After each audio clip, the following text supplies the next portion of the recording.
Hello and welcome back to another Monday night at Heroes and Hooligans where we haven't done shit for weeks because life sucks ass. But here we are Right. back for our Grim Hollow Delirium campaign. And the question is, are we freaking there yet? I don't know. Are we there? Chip, why don't you tell us what we did to get to maybe where we're going? Oh, well, see, first we stumbled out of a witch's cottage that turned out to be a bit more than your standard hedge witch. The weaver herself, with an oath and a curse placed upon some of our party members. As we made our way down the path back towards the Bone Trader's lair, or where it should be at least, we stumbled upon a puzzle solved by blood and fire. We passed our way through to a room of water, fish, and many different liquids. Many different alcohols, in fact. Finding that we had to place the fish in the alcohols correctly to make our way through. After that, we found our way to a room full of... Oh god, I've forgotten which room was next. I don't know. We found our way to a room where the puzzle was to wait, and eventually found our way back outside Bloody Fiora, who attempted to slay her double and the rest of us with a casting of fireball, but was quickly felled herself. Then we moved our way up a bit closer and decided to make camp for a short rest before assaulting the Bone Trader's lair.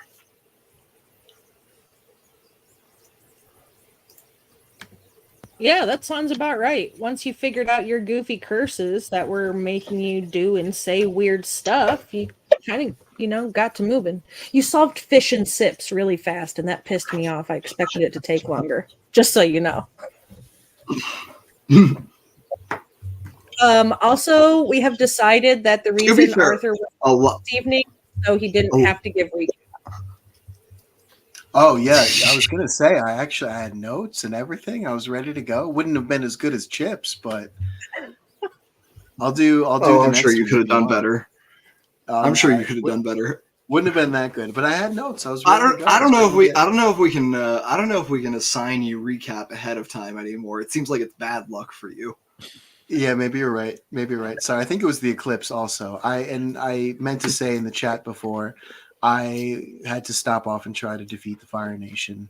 Went horribly, as you might guess. No one else showed up. I got stomped. But yeah, sorry I'm late. Thank you, everybody. Oh, you're good, buddy. I spent the eclipse cursing my GM dice because they've been rolling too well lately.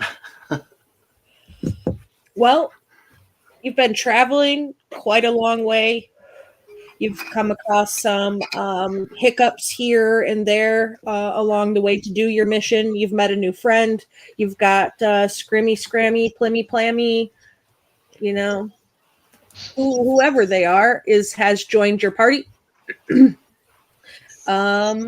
You had a night to take your short rest. You put up in a copse of trees down the path from where you were told that the Bone Trader's hideout is. And if you will go to your VTT, you will see what it looks like when you come out of your copse of trees and kind of move up the path a little bit.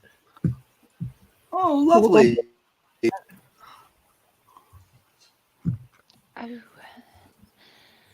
Oh. You and your button pushing. All right. So I've got you all there. Make sure you've done your short rest things that you needed. Hit dice or whatever, so on and so forth. If you missed last session, make sure you go in and get your short rest stuff done. All right, let's do it. You're here. What are you doing?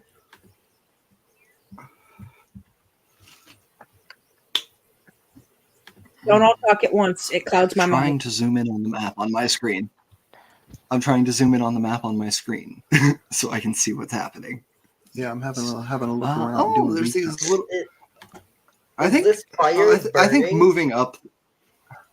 Yeah, I think moving up the map and seeing a lit fire. That's Daruk's actually just going to turn off the path to go see who's at the fire.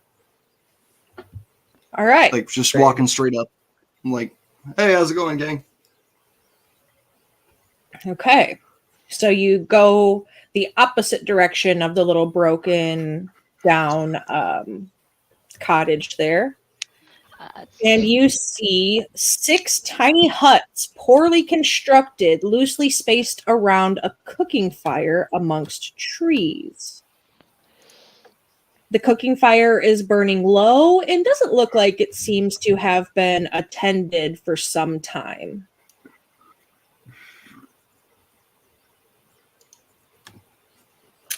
Could I do an investigation to see if there's any evidence of just recent usage? Any signs of what's happened here? Yeah, you can, absolutely. I think Daruk. There's no like pot or anything over the fire. It's just like This is like a cooking fire that's been left to smolder. Pretty much, yeah. What do we got, Arthur? It's an 18. 18. All right. What sort of things are you specifically looking for?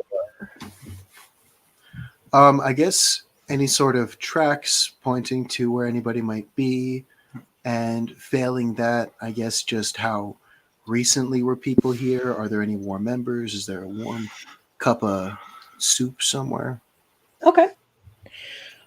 All right. So as you kind of look around the area and you kind of investigate this, are you attempting to do it stealthily? I will ask you.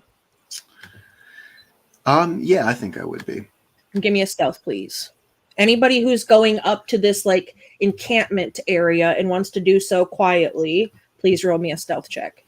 If you're not doing that, then don't do it. It's another 18. Nice. Look at you. I love that nat 1. Brilliant 6 with a nat 1. I like it. I like it. Actually, So that's an 11. Loki. Hey, got chaos crazy. coin for Loki. Chaos coin, but I got something else for you. Oh. I do. I got a thing that we're gonna start doing now. Oh, Lord. Uh-oh. Critical fails. Oh no. I have a critical fail deck here. Oh, Lord. Yeah, I dig it. I love it. It's awesome. Courtesy of Shenanigans, our resident troublemaker, aside from myself. Oh, God. Okay.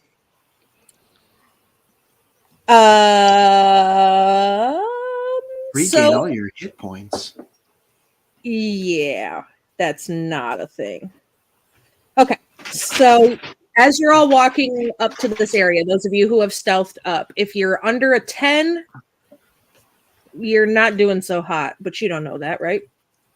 But just so you know, if you're under a 10, you're not doing so hot.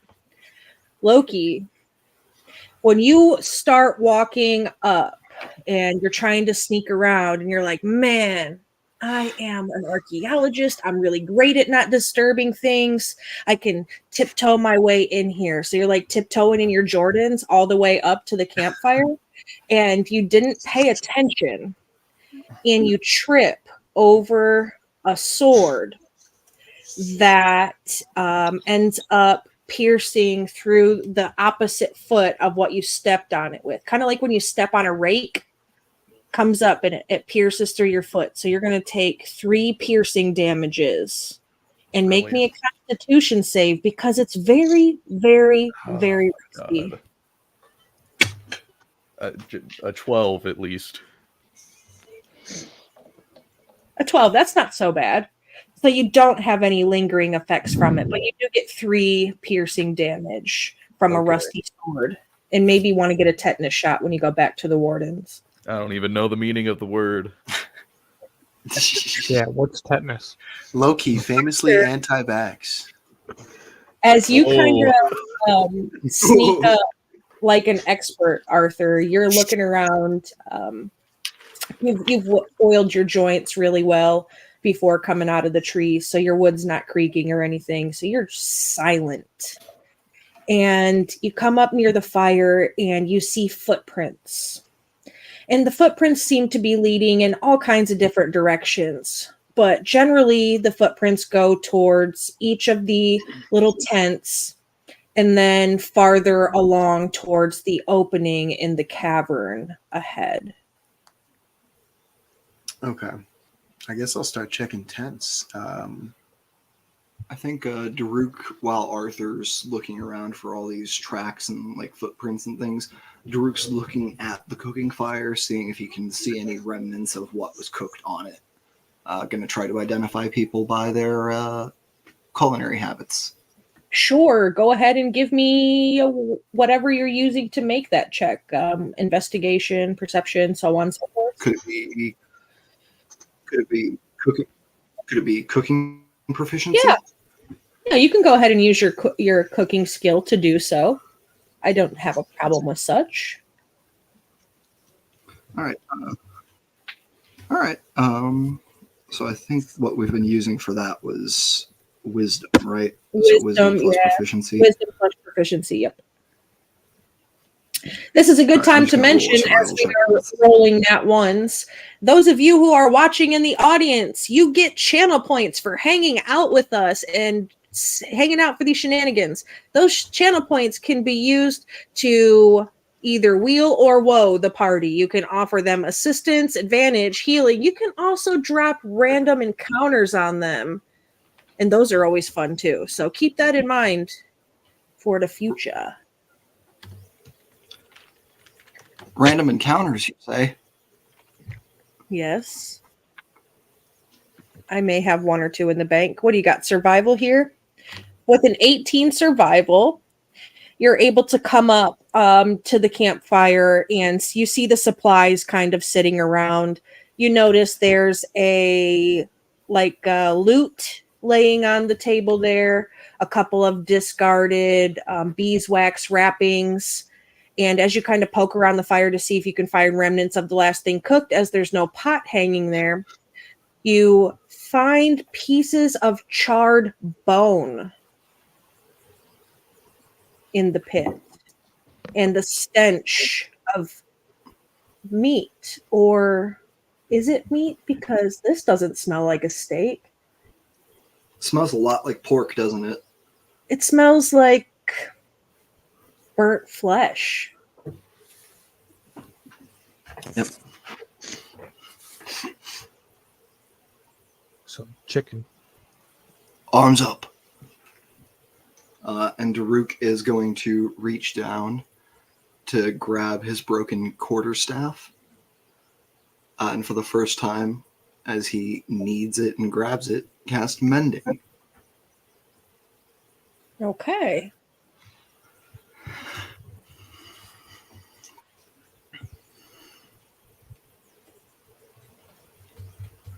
And then he'll use a bonus action to cast Shillelagh as well. Okay, perfect.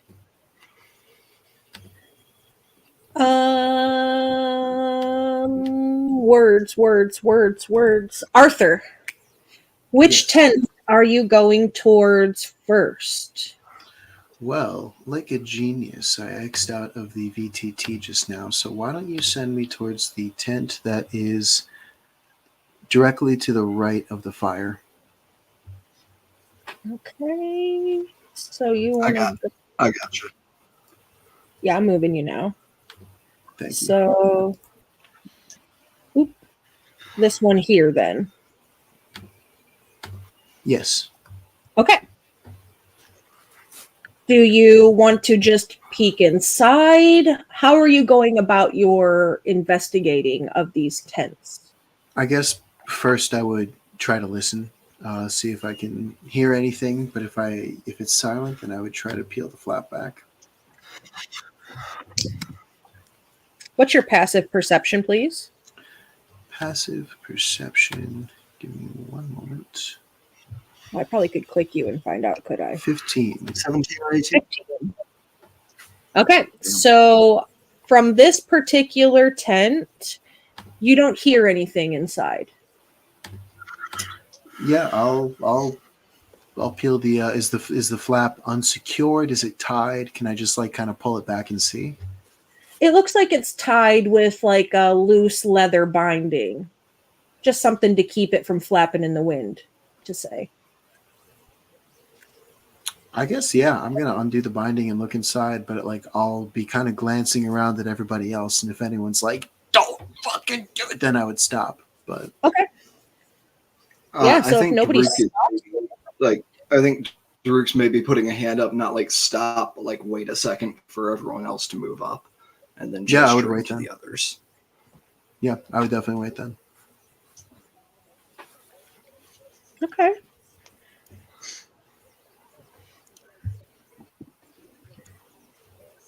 So, what do the rest of you do while you see Daruk investigating the fire and Arthur is clearly going to start investigating these tents? Fior probably would have just stayed near the road keeping watch while they looked around, but as Arthur is going in, would step up and after hearing Daruk say to get arms up, would ready a firebolt for if anything attacks someone. Okay. So you'll ready an action. What you doing, Plimmy? Plimmy is kind of lost right now. Can't quite remember how he got where we are. So Plimmy's just kind of trying to gather his bearings, and he is also going to just kind of be on alert. Okay. He's having good soup. Plimmy's enjoying good soup. He's actually trying to drink some water and get a little bit of a clearer head from the soup because he's completely lost right now. I like it. Water over soup. Lost in the scoop. Water. Don't worry, there's still a bag of soup waiting. Yeah, you have like an endless decanter of soup. He's drowning in the soup. There's not much left of this soup. I'm gonna have to re-up here pretty soon. Celine, what are you doing? I mean, since no one else is deciding to do it, I'm going to assume she's just going to head up towards that giant building. Oh, The one just you north of wanna go everyone. opposite direction of your party? You want to split it, so to speak? Yes. Oh, ooh, that's spicy. I like it. All right, Celine. Fantastic. I have a visceral fear reaction to Huli being tickled. That's something we do. You should. I'm putting it into our strengths as well as our weaknesses. Did you roll me stealth, Celine, already? No, she's just walking. She does not give a fuck about being heard. Okay. What kind of thing are you doing as you approach? Are you investigating? You just peering around? What is Celine's approach to the broken down cabin here? She's definitely more of a just glance around and see if anything of interest pops out, more than actually investigating everything. All right, give me a perception check then. That is a 10. Ooh, that's lovely. That's tasty. I like it. Yeah, you see a rundown cabin. It appears dark inside. It looks like a tree has fallen over and kind of busted part of it down, but you can't really see into it from where you currently are.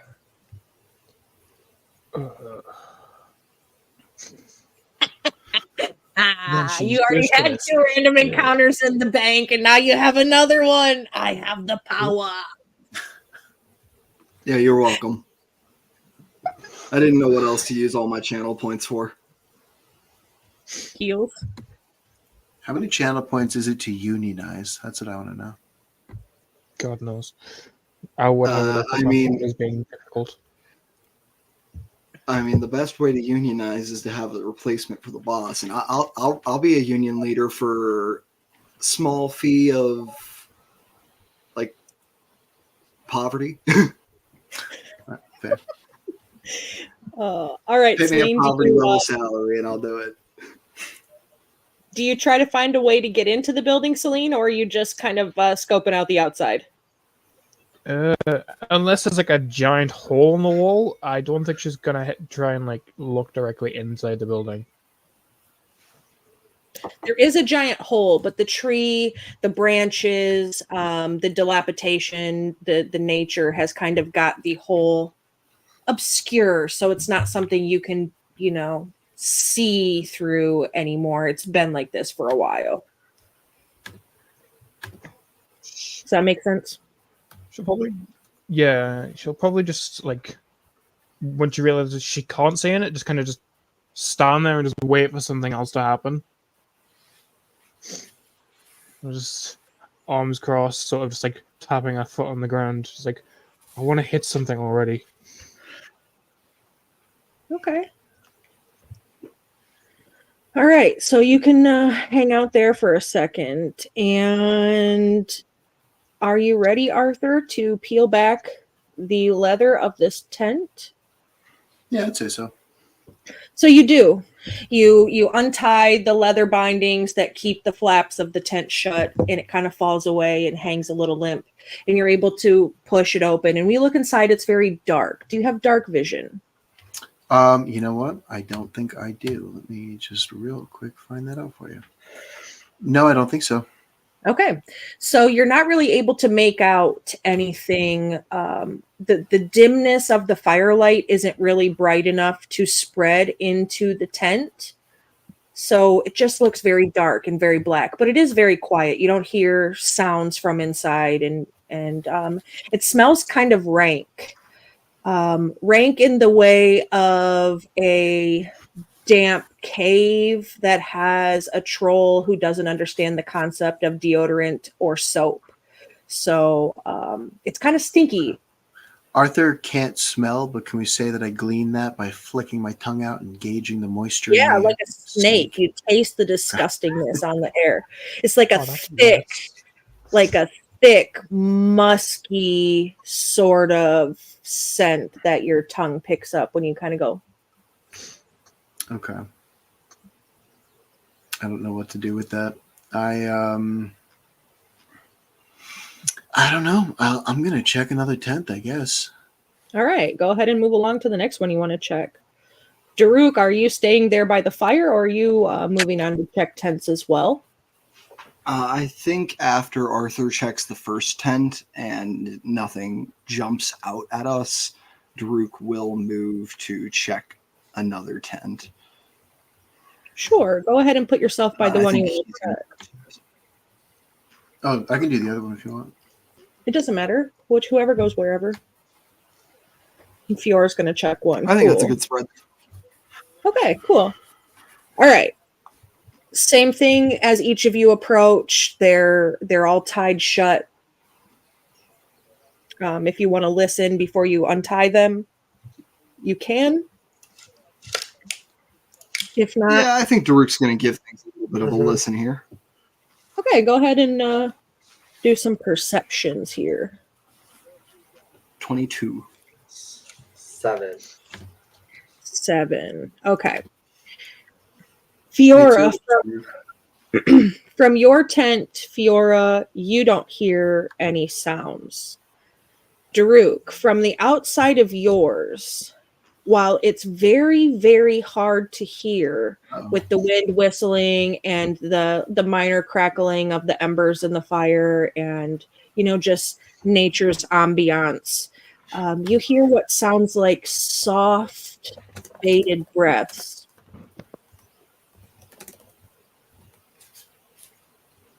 All right. Daruk's going to look to Fiora, who's here in the same sort of like little bit of cast light as him. Lock eyes. On a 22, can I guess about how many things are breathing? Does it sound like there's like multiple patterns? Like just one, but Fiora doesn't hear anything coming from the inside of the tent Fiora is looking at. Yeah, I'm looking to Fiora holding up one finger and then pointing at this tent.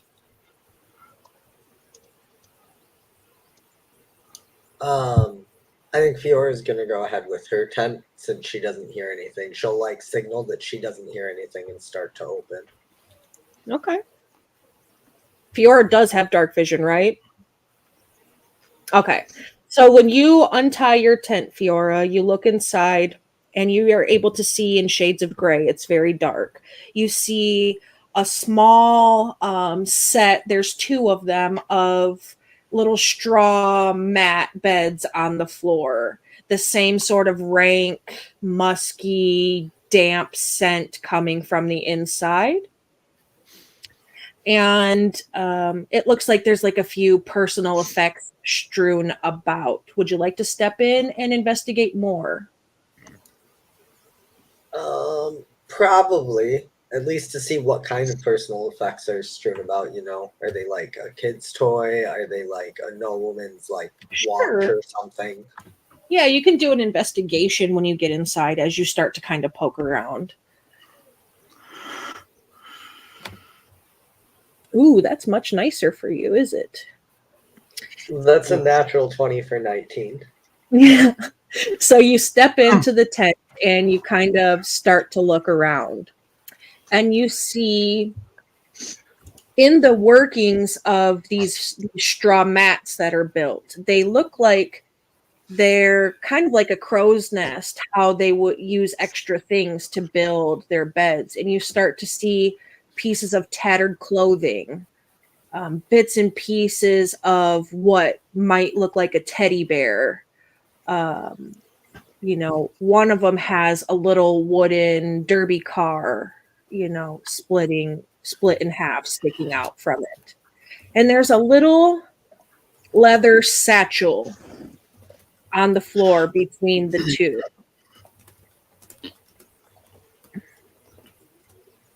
She's gonna grab the satchel and probably the car. Okay. Inside the satchel,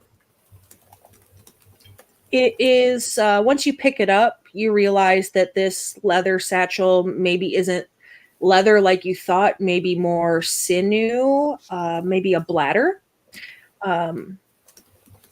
Inside of it just seems like meaningless trinkets and talismans, but there's also 3 gold pieces inside of it. We'll take the 3 gold and drop the satchel because that's gross. But we'll just put the car like in my bag or something. Sure. And that's all that's in there.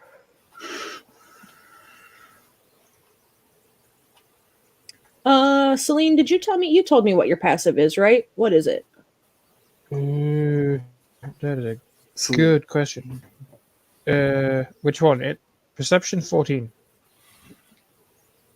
14? Okay. Okay. So yeah, you're kind of just still standing there by that building at this time.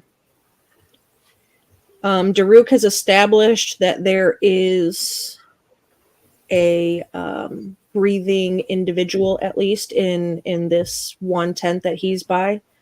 And Fiora, from where you were, as you were investigating, you could see that there is some footprints leading beyond the 2 tents that were there next to each other, and they lead kind of out to what you can see in the distance with your dark vision. Looks like a pile of something.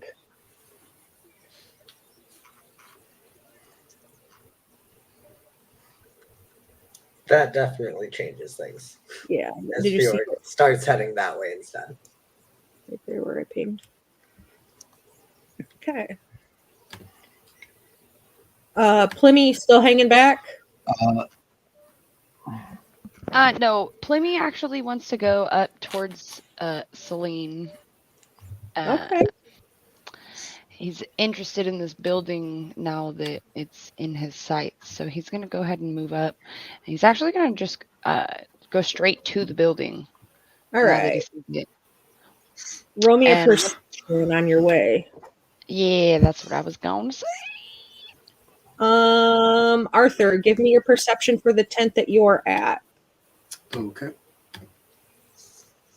I got a 22. Okay. Plymmy, As you approach the building, this dilapidated cabin here, your ears are a little more keen than Celine's were. And you hear what sounds like muffled movements of feet and the clattering of barrels.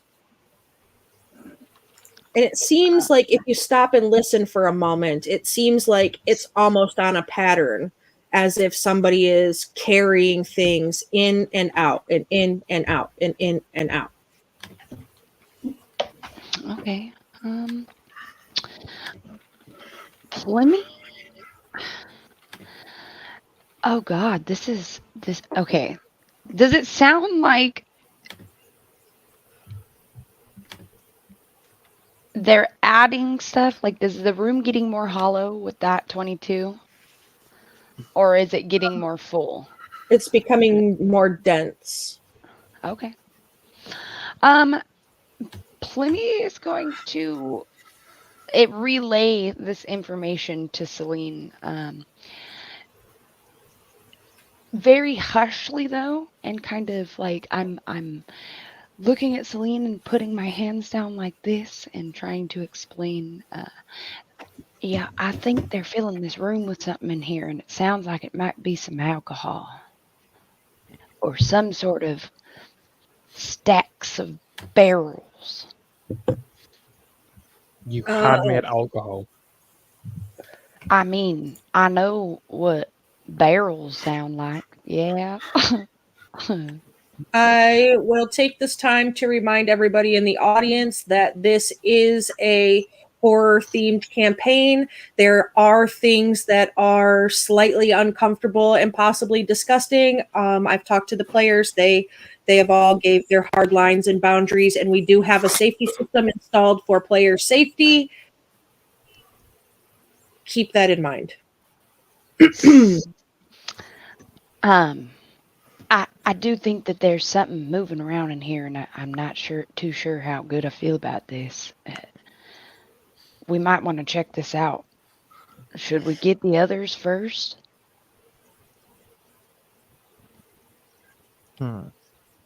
They seem pretty busy with what they're doing, so I think we can handle this.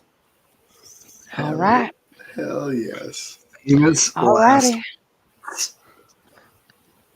Go ahead.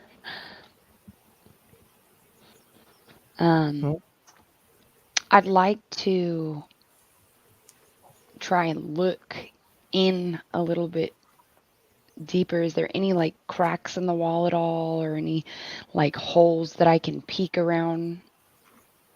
There are 2 windows on the back side of the dilapidated cabin there, and by backside I mean this far side. Like if you're looking at it, it's the left. If you scroll in on the map some, you'll see the windows. There's the 2 windows, and then there's like the break in the building where the door and the sort of foliage is there. So I'll let you do that. Arthur, again, with your 16 at the tent that you're at, you don't seem to hear anything coming from the inside. It seems very quiet. You don't hear any breaths or anything. And if you dart your tongue out, you're going to get that same sort of musky odor. Okay. Yeah, I'm gonna pop it open. And you pop it open, you untie it, and the thing falls away. And as it falls away, a rat scurries out across your feet. And when you catch a glimpse of this rat with your 16 perception roll, something about it doesn't look right. It doesn't look like a normal city sewer rat or, a wild farm rat. It looks grotesque and mutated. It has 2 heads, and part of one of its heads is falling away, and there's sort of this like pussy viscera pouring out of it. Its body covered with boils and such, and it's walking on 4 legs, but it's got 4 more sticking out of its side. Something just doesn't add up, but it's Definitely. disgusting. Is Arthur the only one who sees this rat? Yeah, you're on the opposite side. Do I have time to Okay, reach I out thought and so. grab it? Do what? Do I have time to reach out and grab it? I don't think rats bother Arthur much. I feel like he's slept in rat-infested places before. I mean, you could roll me acrobatics, I'll say. Okay. And I'll contest it here and see if you're quick enough. I've got my bloody dice out today, so we'll see. Oh, God. The horror warning and the bloody dice? Yes. Oh, God. That's not great. It's not great. What do we got here? It's an 11 total. You're absolutely not able to grab it. It's just a little quick for you. Okay. I will, even though I don't grab it, I am going to double back towards Daruk and just whoever is close to me and be like, under my breath, like, fuck it, there's a rat. I'll just kind of describe what I saw. Sure. Based on his description of the rat, does this sound like a familiar rat to me? Like, is this one of my husband's rats? I know Not of one of your some pretty husband's weird- rats at all. Okay, I didn't think so. I was like, I know Daruk's helped him make some weird ones, but that didn't sound quite right. No, absolutely not. Also, I my would husband's the bone trader. say more in the line with something. Not a good twisting to its spirit. Yeah, something that maybe a fleshmancer would make. Mm, It's the worst kind of mancer. mm. I don't know what they're called, so that's it. We're calling them that. Corpomancer. There you go. That's the word. Flesh monster. Sounds All better. right. Or corpus mancer, if you want to go full Latin. Loki, you're kind of dangling between two groups that are investigating different things. What is it that you're doing in this time? Being our bridge, being a watchman for the many anthropological expenditures and outgoings he's been on. He's quite familiar with keeping an eye out on things. This time he has a crossbow and he actually knows how to use it. But that's been his goal the whole time while everyone's been investigating, is to keep an eye out on everyone, mine this large hole in the mountain or wall of stone in front of us, try to keep us connected if any group needs to move to the other. Sure. Perfect. Then. Loki, the true shift supervisor, the one true leader of our Grey Warden troop. Just taking it all in, I'm the cool boss. I'm not telling anyone what to do, but I'm keeping an eye out for everybody. What you do on your Perfect. lunch break is your business. Just Yeah. Take your PO, all right? I don't want you. I don't want you on your phone. I don't want you logged in. I don't want to see you on Teams. Supervisor Loki has my vote. All right. So you have two tents for the trio of investigators. You have two tents that you have not checked yet, and something Fiora has spotted off in the distance. We Celine, have two that we haven't checked. yeah, you've checked the one you're Oh, yeah, standing the at, one at the the top. one next to it. Yeah. and mine You didn't got have the anything one- other than One at the bottom. You've got this one here, the one I just pinged, and this one here that you have not checked. Celine and Plymmy, you kind of poke your head in. And are you trying to do it stealthily, or are you going like full plim plam and just jamming your head in through the bush, the tree leaves there? You're muted, honey. I was trying to sneak up as slow as possible through this like break in the wall so that The I only- can try and Yeah, Got that's perfect. I don't see your stealth roll. oh, there we go. Where are you at, buddy?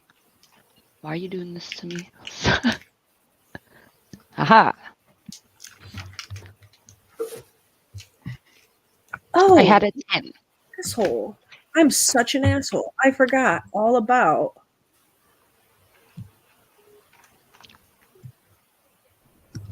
Got some music. Should have been playing this the whole time.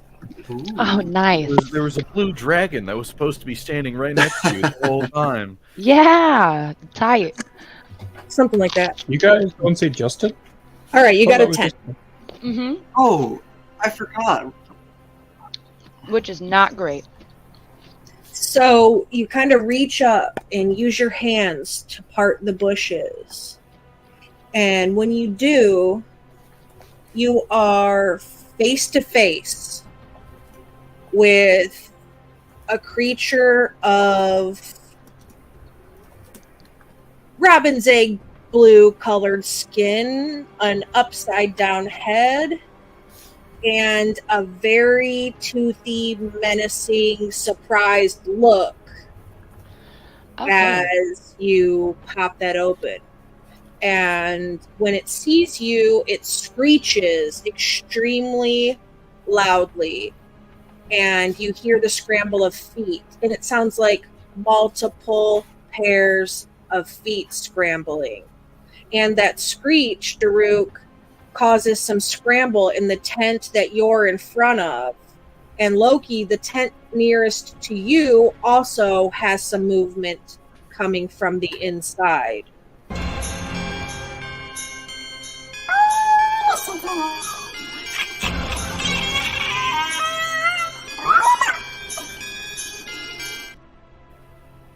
I always feel like Steve from Blue's Clues when it's combat time because I get my handy dandy notebook out. Give me some initiatives. All of you can roll, but only 2 of you are currently in engagement point. The rest of you, I'll get to you when it's time for that. Lovely.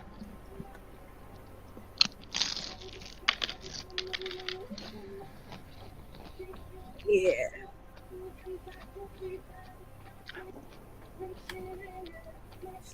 Has mine come through yet? I feel like it's lagging. Yeah, I see a 22 from you.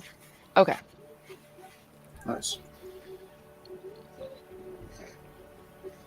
Getting the good rolls tonight, except for when I want to. Does Loki's roll look weird for anyone else? Yeah, it highlighted my 7 green just to remind everyone how mediocre I am. And for some reason, it says initiative check for me instead of initiative roll for everyone else. Yeah, it's okay. All right. Let's look at these initiatives. Let me get them written down here. For me at the top with an what does that highlight green? You don't even have a nat 20. That's confusing. They're trying to make him feel better. Yeah, it Or kind what of it's hurts me worth, more, I'll be Fiora has a honest. +0 and hers is a nat 20. That is worth about 3 coppers.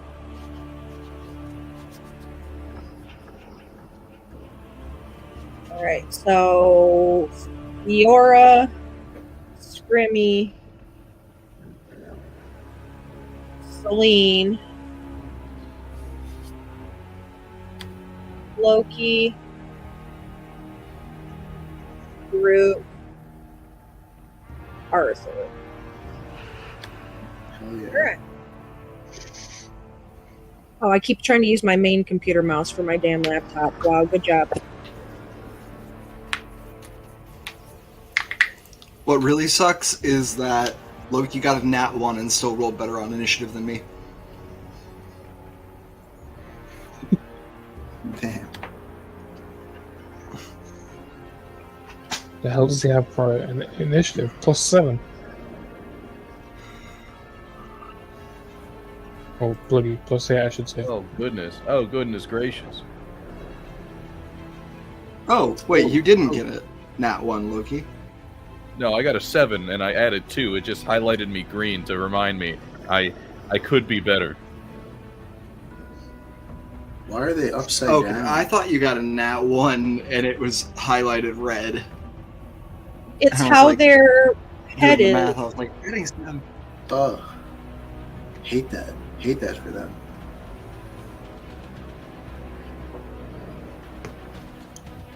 I'm glad you saw that's what it was, because they just look like weird things to me. Well, she did describe them as having an upside down head.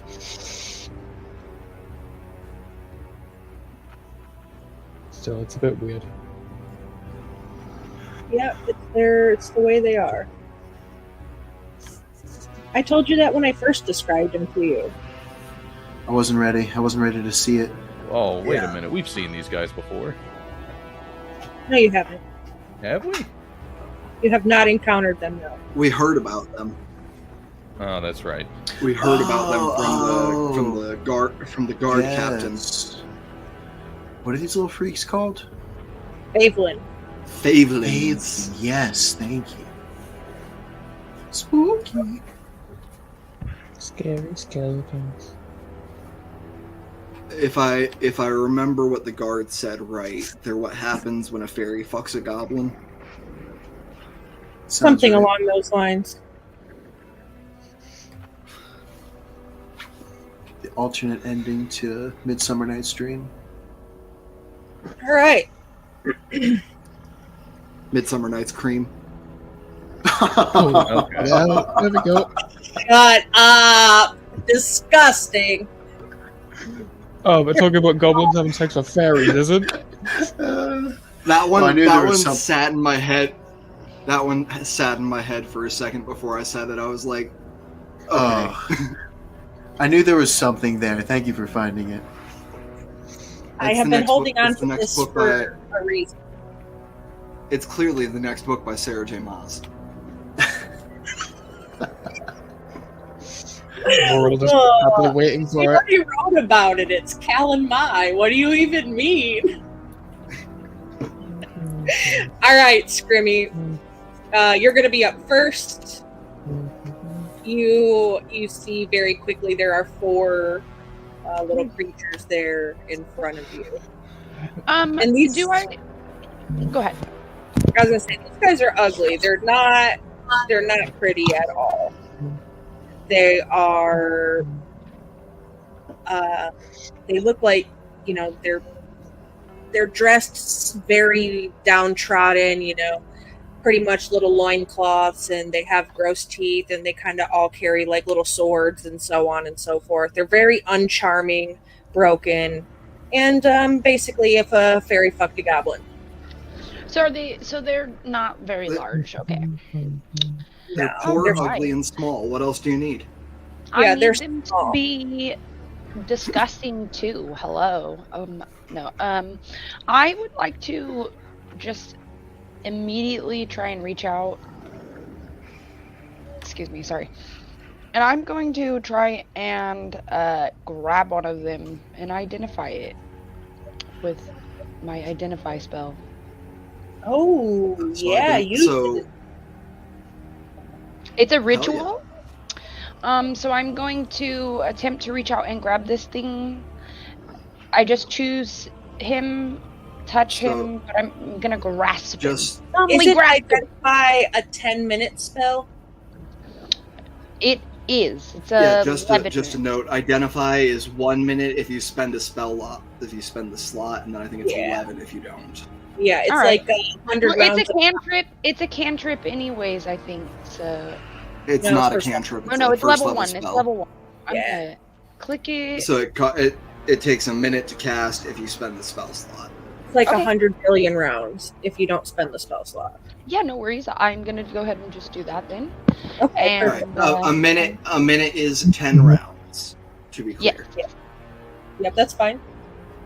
So yeah, okay, you reach out, some magic sort of courses through your hand as you reach out and grab this guy, and you start to try to focus. You were not with your group of warden friends when they heard about this mission or heard the description of these things, so you don't know what they are. You haven't seen them, so that's your action. Do you have bonus action? Anything else? I don't have, and I don't have the weapons to do the bonus action. So no, I do That's- not. Okay, all right. So you're locked down in Magic Land. Perfect. Fiora, while there is nothing popped up near you, you hear the sort of commotion and chaos of the screeching, the communicating between the Favelin, and the movement from the tents behind you. Are you continuing towards the direction you were headed, or are you turning back towards your party mates? No, if there's screeching and things going on, she would definitely whip around and see what's going on and start heading that way. Sure. Perfecto. So that's movement. What do you got? Action, bonus action. She'll hold an action to shoot a firebolt at anything that attacks one of her friends. Okay. And that'll be it.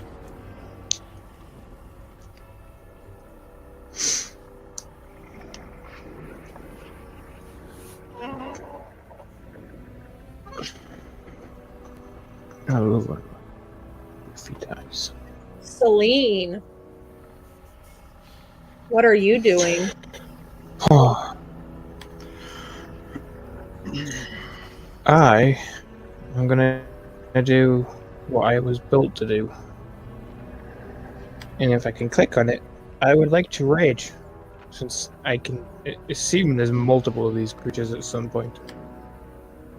So Yeah. All right, Grog, do it. One section. I can't physically get to any of them, can I? Without having to get through that massive tree in front of me. Part of it is just like branch and so on, so it would be difficult terrain. But you could get through it half movement. Unless you have Alright, something cool, that then says you're not impeded by difficult terrain, then you don't have to worry about that. I do not think I have that, so I'm just gonna run right up to them. Right between the two right in front of us. Just take a big old swing when I click on the right thing. If my sheet would load. There we go. Great axe. That is a dirty 20 to hit. Okay, that'll hit. Slashing. That is 5 damage. And then 5 damage? I now have, Which one? Is that plus your rage damage? I think. Is what it- What's your it's strength weird. plus? The one on the left or the one on the right? I don't have a one on the right. I just had great axe attack. No, I don't like which great axes. which one are you Is it the swinging fade at? one on The your one left on the or the left fade or the one one on on the the right? Alright, right. Good. Fuck it, it's right in front of me. Okay, and you said 5 plus 2 rage, so 7. Alright, from Okay. my first attack, yes. So he is Meh. bloody. Oh, sweet. Then I'm gonna just attack him again, because I have 2 now. That is a 19 to hit. That'll hit. And that is 7 plus 9. 7 plus 9? 7 plus 2 for 9 damage. You kill him. And The then that's murderer. everything I can do. Nice. Okay. But he's a murderer. So next so- I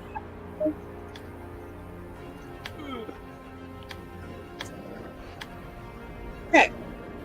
So this little guy behind the one that you killed, he's gonna run up to you and try to hit you. Let's see if I can do this right. Probably not.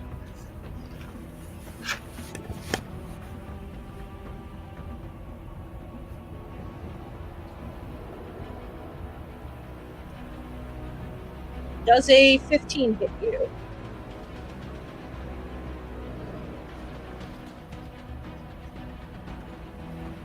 Kevin. 15? Yes. Sorry. Okay. I had to remember what my AC was there for a second. You're good. So that gives you 8 damage, and it is slashing, and you're raging, so half. And Ooh, so that. So,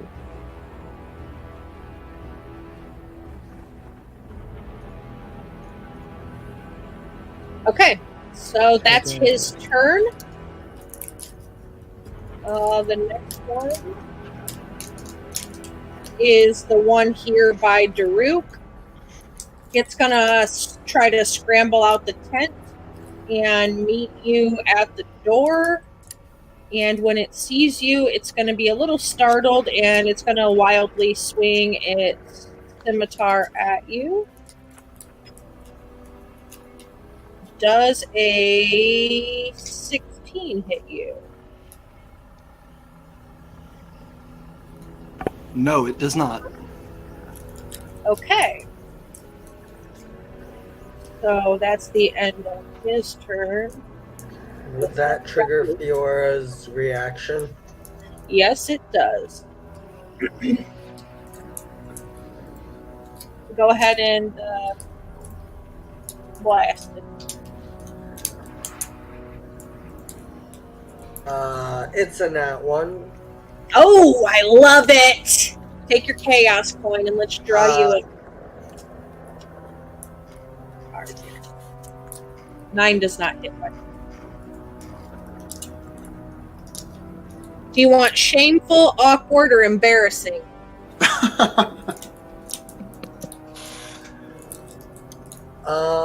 We'll do shameful. Shameful, alright.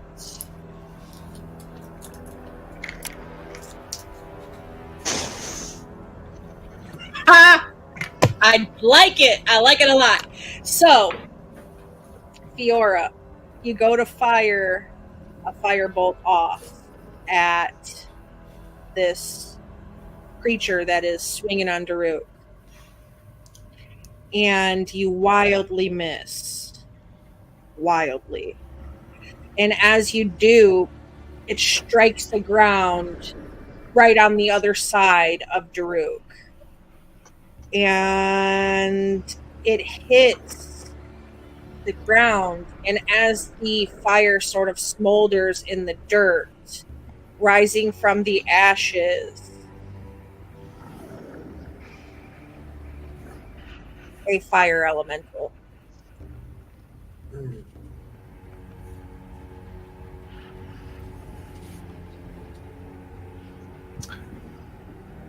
Good. now is not the time to be summoning your pets. Yes. That's totally what I did. Shameful. With a cantrip. Oh. All right. Okay. Shame on you. For shame. For I shame. hate when I shamefully summon a fire elemental. Okay, so the next one is right here next to you, Celine. So you are going to get his. You're going to be on the receiving end of his ire.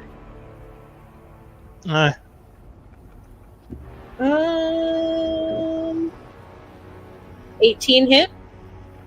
Yep. I'm just rolling above the board for you. I don't need to roll behind the screen. 7 damage, half because slashing. Yes, so that's 4, 3. I think it's 3. 3, yeah. Loki. Everything around me sucks.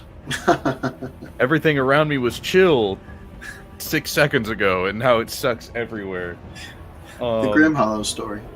To start, I will kindly request, by using my class feature, Insightful Fighting, I will ask for a deception check from the Favelin all the way up at the mouth of the cave. Okay.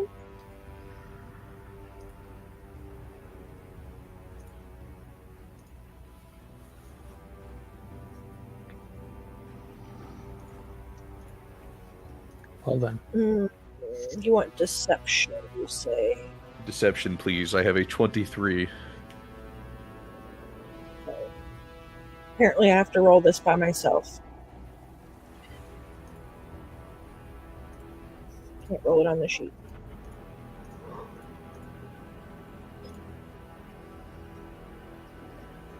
Um, 16 plus.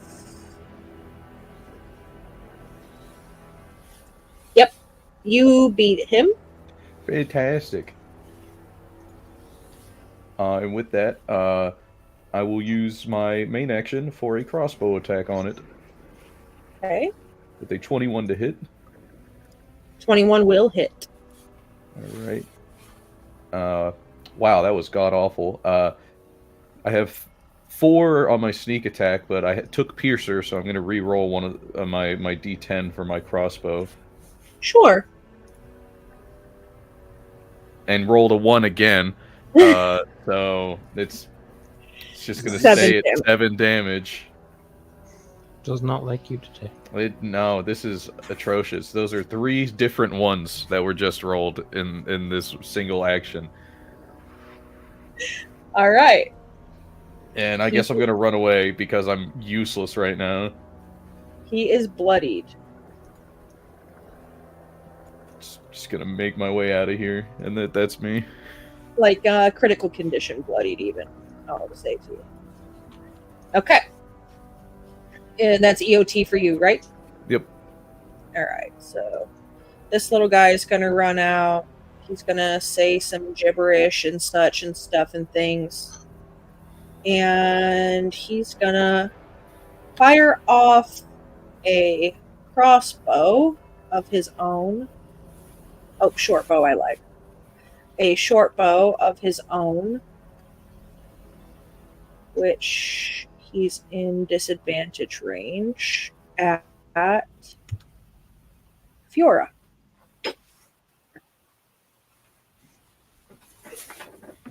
I don't think 6 hits you, Fiora, Nope. as you are.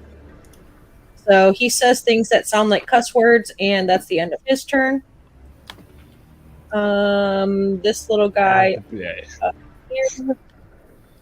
is going to move towards Celine as well and swipe at you, Celine. Again, scimitar, simple. They're simple creatures. 23 hits. I am aware of that. For another 3 damage because it's half. Okay. Arthur. Okay. Well, I was going to run over to try to help Celine out, but now there's a fire elemental here. It doesn't look friendly, does it, the fire elemental? Absolutely fucking not. It looks pissed and angry that it's pulled from its feet. Just real quick, it's Daruk then Arthur, right? Oh, I got a 6, so I'm probably at the bottom. Arthur, you got You're not in my initiative tracker. I don't know why. That's why I skipped Well, I it. have an 8. Roll initiative and I'll change it. Roll it again and see if it lets you hop in the tracker there. Did it work that time? Nope. All right, let me just see if I can click your little guy and add you. Yeah, you can right-click Add to Combat Tracker. Yeah. And you said you have an 8, right? Yes. Sorry, I wasn't paying attention to my notes. I was paying attention to... All right. You're good. Happens So there all you the time. There you go. Go ahead. All right. Daruk is going to. I can hear that there's one moving around in this tent in front of me. In fact, it tried to attack me. Daruk's going to take his shillelagh and just club it upside the head. Sure.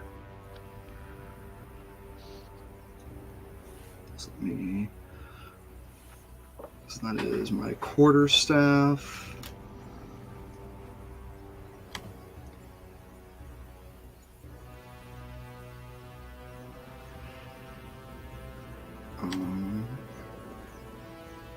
That's made with wisdom. Okay, I'm just going to scroll down. I think Shillelagh itself is on here somewhere. There we go. That's only a 10. 10 does not hit. Alright. I'll take my second attack on it. That's a 21. That does hit.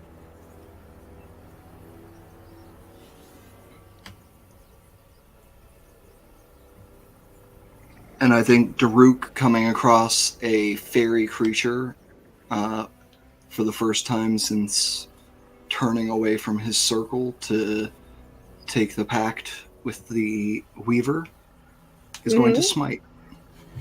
Okay.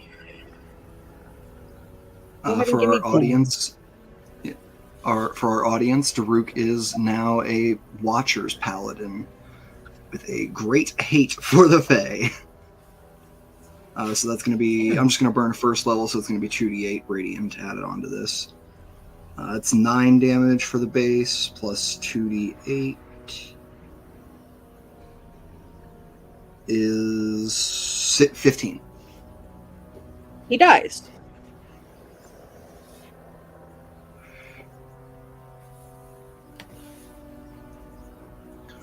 Enough out of you! The Fae surrounded us. They're everywhere. They're everywhere.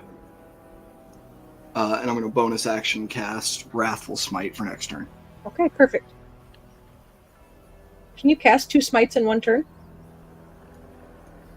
So doing a Divine Smite isn't casting a spell. Oh, divine, not spell. But cast it. It just Yeah, I'm uses casting a spell slot. Wrathful Smite as a bonus action. Okay, cool. Mhm. All right, now Arthur. Okay.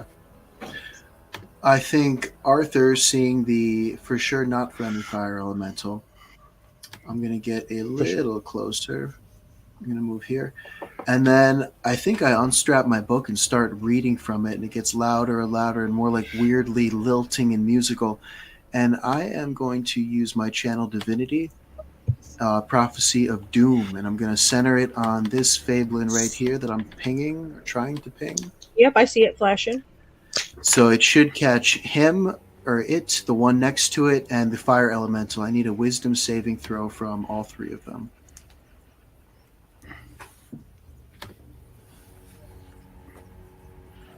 And what Sorry, your DC is 16. Ooh. Oh, what the fuck? All right. How we doing? I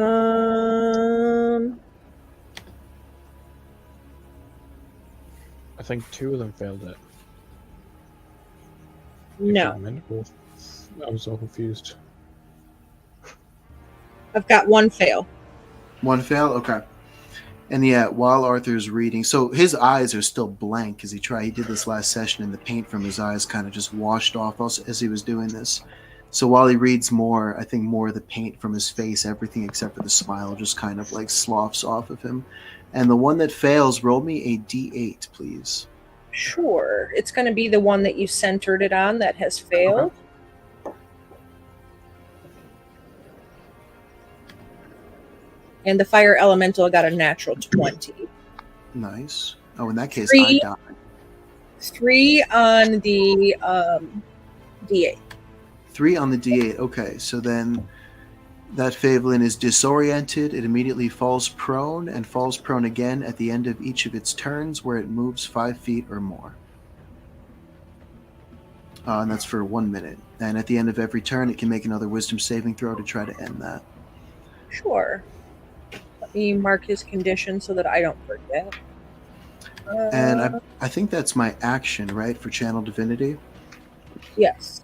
So for my bonus, I'm just going to cast Shield of Faith on Fiora. So Fiora, you have a +2 to your AC, and that's the end of my turn. Okay, perfect. All right.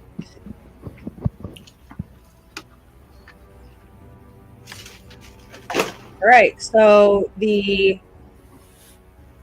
critically bloodied Favelin at the mouth of the cave here is going to shoot his bow at Plymmy, who he can very much see out in the open.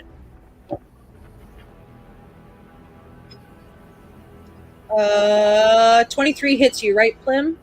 Yes. I'm squishy. Only 3 damages, though. Alright. And that's his turn. He does do some more screeching and muttering as he does, but it looks like he turns his head back towards the cave there. Okay, so it's 3 damage.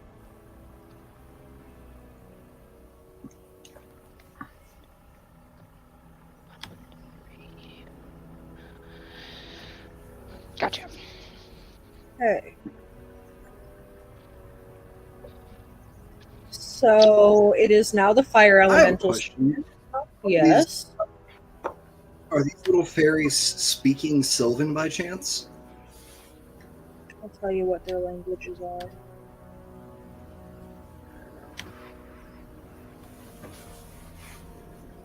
They speak Haitian Creole version of Goblin Sylvan. Oh, nothing Daruk can pick up on then. It's very, you can probably pick up on words here and there. I'll give you a free perception check to try to decipher if you speak Sylvan. Oh, I do take speak that as Sylvan. well. I'll take that check. Yeah. I also Yeah, we got speak the fairy squad here. I'm glad we can agree that the Fae are bad. I'm really happy for that mentality to take hold in this group. Get it You trending. know, The Fae that's are just like bad. her. So Shit. does a nat 1 on my free check? Yep, you don't decipher Ooh. shit. Arthur, yours didn't show up yet, but when it does, I'll tell you what you Okay. decipher. So a 14 for me. 14. With a 14, I'll say you pick up small bits and pieces of things like intruders, get them, eat them, they look tasty. The big one will make a good steak, stuff like that. Okay. Hearing Daruk, seeing Daruk like strain his ears trying to pick up, I'm just going to shout, "It's exactly what you think!" All right. Okay, so the fire elemental is up. It's going to move, staying in your space, Daruk, but getting closer to you and Fiora both. And the campfire. Yep, and towards the campfires, correct.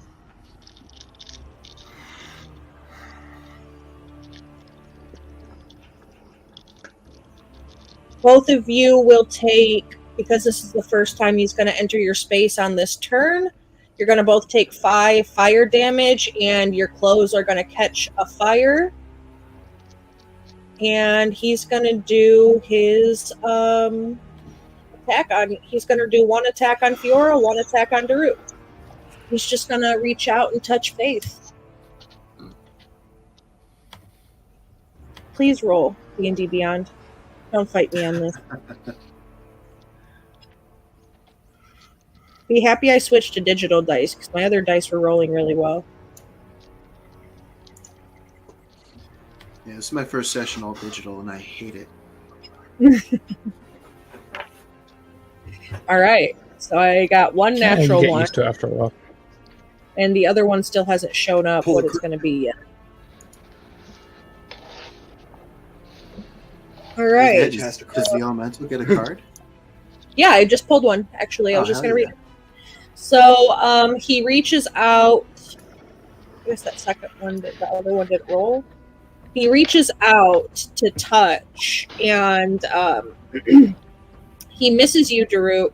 But Fiora, when he touches you, he lands that one. That one doesn't. 15 hits you, I believe. I'm going to use my interception fighting style to reduce the damage of this with my reaction. Sure, it's Shove- only 6 damage. Shove my shield. Oh, cool! I can potentially reduce this to 0. I think it's a D10. Let me check.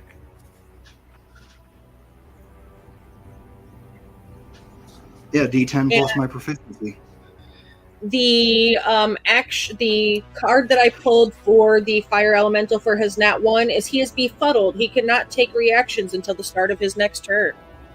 Nice. All right, -5 damage. Since it's So you'll take proficiency. one. You will take 1 fire damage, and at the start of each of your turns, you'll take another D10 fire damage. Okay. And that's it for the fire elemental. It's now going to be one of these little guys. Get out of my way. Which one are you? This one here. Okay, this one. So this one's going to step out of the tent and rush towards Arthur. And he's going to run up and try to punch you with his scimitar, of course. Good old scimitar punch. Yep. Classic. But 6 doesn't hit you. It So does you're not. safe. Nice. Top of the order, Scrimmy, you are still action casting Identify. Yes, Scrimmy is doing the Identify. He's actually really excited about this creature now. He doesn't know what's going on with it. He loves it. It's super creepy. And he's kind of thinking, he's like, can I keep this thing? So dead or alive, I want this thing. And, you know, the more time that Scrimmy does spend doing things like this with the group and running into these new creatures after being stuck in wherever he has been stuck in for so long, he's starting to remember things. And he does realize that Scrimmy is a lot closer to his name. So he's going to go ahead and he's going to stick with Scrimmy for now. Because he does think that the S is in there. That it may just be a nickname that he had in the past, and that's why he's clinging to it so hard. Yeah, so Scrimmy Plammy. Yes. All right, let's do it. Scrimmy Plammy it is. So that's EOT for you, yeah? Yep. Okay. Fiora. She's gonna run away. I think she takes a D10 fire damage. At the start of your turn, yes. You want to roll or do you want me to? You can roll. Okay, 1 second, and I will. We probably will run a little over for those of you curious. Not probably too much because they know it's a weekday and people have lives to get up to in the morning, but... And then can I, like, spend an action to put the fire on me out? You can, absolutely can do. Okay, that's what I'm doing. Yeah. So you're going to take 9 fire damage, and then you can spend your action to put the fire out.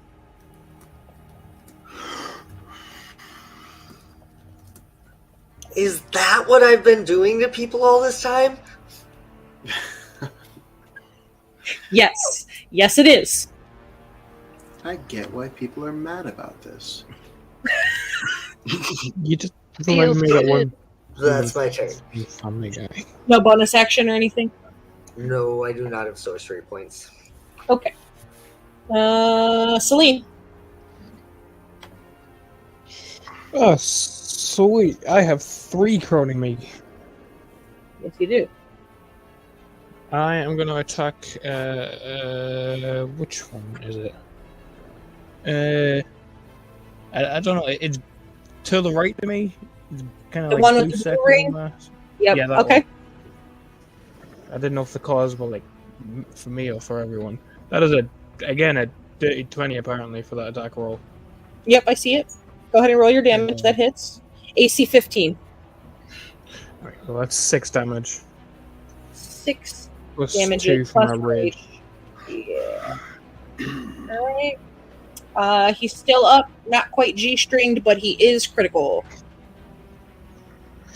Okay, and then I'm gonna sort of like just put my axe down to the side and just punch the yellow one in the face. That Okay. is the wrong thing to click. I'm gonna click that. That is a natural 20. Yep, for 26. Right, That hits. 26. So Double that would damage, be- double dice. Okay. 11 plus 2 is 13 damage. So, yeah, that kills them anyways. 11 kills them. They only have 10 hit points. Nice. Wait, is Sweet. that 11, 13 times 2 is 26, which is what you rolled? 26. Yeah, it would be 26, correct. 20 damage on a 26 roll. That's awesome. Yeah. Yeah. And since Is it's that an unarmed strike, I can make another one as a bonus action, but it's just a normal one, I believe. Okay. It's not a You gonna punch the blue circle guy again? yeah, Okay. for 21 hits. 4 bludgeoning damage. He dies. Nice. Sweet, and that's the end of my turn. Alright. So that guy's dead, I could take him out. That guy's dead, I could take him out. That guy's dead, I could take him out. This guy. He doesn't like seeing his friends drop around him, but he's here, he's battling. What's he gonna do? Not run away for sure. So he's just gonna swing his little swordy sword at you here. Ooh, for it, I see your nat 20, and I raise you my own. Bring it, bitch. Spicy, If max anybody wants damage. to cancel a crit, now would be the time to cancel the crit. With what, So a max chaos? damage is 8 times 2 is 16, and you only take half because raging, so 8 damage. Yep. I'm Okay. fine. Loki. We're gonna finish what we started with just an 11 to hit. Wah wah. All right, I'm not taking that shit. I'm using my chaos coin. Absolutely not. Nice. 25 to hit. There we That go. does hit. 19 damage. He fucking dies. Yeah, I'm not getting womp womped on my second attack of the stream. Absolutely not. He only had 3 hit points, friend. Good. He's dead. And then I'll back away again and do the rogue thing where I bonus action hide. Sure. Yeah, you hit him so hard with that heavy crossbow, he split his upside down smiling skull in half. Nice. Is that EOT for you? Yep. Alright, so this little guy here is the one near Daruk and Arthur. He is the one that is prone. You said he's prone every turn, Arthur? So, give me one moment here, I'll tell you. He falls prone, and every turn where he moves 5 feet or more, he falls prone again. So he can Okay. use his movement to get up, but if he moves 5 feet or more, he falls prone again. And at the end of his turn, he can do another wisdom save. Move of 5 feet. He's just going to move about 2.5. And he's going to fire his little bow here. He doesn't want to get near the scary Bernie thing. That's not his friend. He's never seen it before. And you people are creepy. 21. Does that hit you? Me? Yeah. Oh, yeah. I like these 6s. 8 damages. Oof. And another wisdom save from him at the end of his turn. Or else he's going to be prone again. Mhm. You little bitch. Teetered right there. Alright, he fails. Alright, Daruk. Alright. This one in the tent is dead. The elemental is right next to me, so I take a d10 of damage. I'm going to hit this elemental. Fuck this Okay, bitch. yeah. Let me roll your elemental damage. here. 6 fire damage. All right. Daruk is going to lash out at the elemental. Back to Flameborn with you. And I'm going to make 2 attacks with my shillelagh against it. First one's a 13 to hit. Let me double check. Beats it. Hell yeah. So that'll be Wrathful Smite. We'll spend another... No, I'm going to save some spell slots. That'll be the Wrathful Smite damage. So that's just a d6, and I need a Wisdom saving throw from it. Sure. Can you tell me what type of damage your shillelagh damage is? Shillelagh is magical bludgeoning. Total of 7 damage. And then the Wrathful Strike is psychic. And you said wisdom? Yep.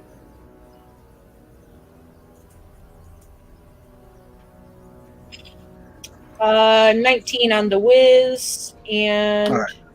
That's a pass, by far. It is not frightened of me.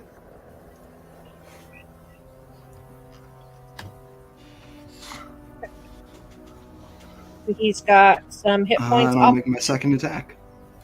Go ahead. Dirty 20. That'll hit. For Jesus, 5 magical bludgeoning. Okay.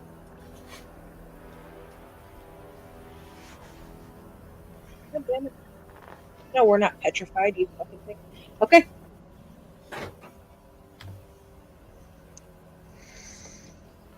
Is that EOT for you? That's gonna be, I guess. I'm gonna move. I think. You're gonna take? Are you gonna move out of range? You're gonna take the op attack? I'm moving. Yep. Wait a minute. Over here, beast. He can't make reactions. I was just gonna say, never mind, no op attack because he doesn't have one until the start of his next turn, which is Nice. not. Okay, there you go. So no op attack. Oh, yeah. I am gonna provoke one from that Phelan I ran past. Okay, I can do that. Well, For the Phelan's prone. I don't know if that means anything. yeah, he's prone. So That means I don't know rolls with if that affects. for melee. Yeah. So, I don't know if that actually affects aside from the disadvantage. What I will say That's all it is, is. let me roll it. Once you get done with your turn, if you have the combat tracker open, you can click end turn at the bottom, and then I don't have to skip it for you. Gotcha. And Will 6 do. doesn't hit you, so you're good, Daruk. All So that way I right. don't have to just ask you guys every time. End of your turn, you can just hit the button when you're done and it affects it. Arthur, your turn. You have 1 in melee, 1 shooting arrows at you, and a fire elemental on their own now. Okay. First thing I'm going to do is Toll the Dead, the one in melee. So can I get a Wisdom saving throw from him? DC 16. You can.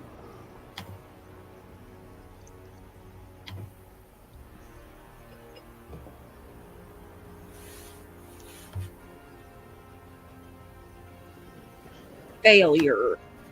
Okay, so he is going to take, as soon as it rolls, come on, help me out, D&D Beyond. The suspense is killing me. 10 damage for that Phelan. Bonus action, I'm going to cast a spiritual weapon. Wait. Okay. Oh, if it's a spiritual weapon, go ahead because you won't be attacking this guy. You can attack the other guy. This guy dies. The one Oh, in front of nice. you. Excellent. They only have 10 hit points. Perfect. Then yeah, I will cast spiritual weapon, and I'm going to send that over to the fire elemental. So I'm going to just roll to hit that. Pregnant pause for D&D Beyond's to load in the hit. Yep. Oh, that's not going to do it. I don't think that's an 8. Wait, why isn't it giving me any modifiers? Hang on one sec. Sometimes it does that. 8 You only plus your spell attack. Yeah, so that's 16 to hit. that will hit. Nice. I'll just use this little dead guy as your spiritual weapon for now. Okay, perfect. And the damage should be loading in any second. 4 points of damage. 4. And that's magical something. Magical force damage. Is that 4 or should it be more? I think it's radiant damage. Oh. Let me look it up. No, spiritual weapons force damage.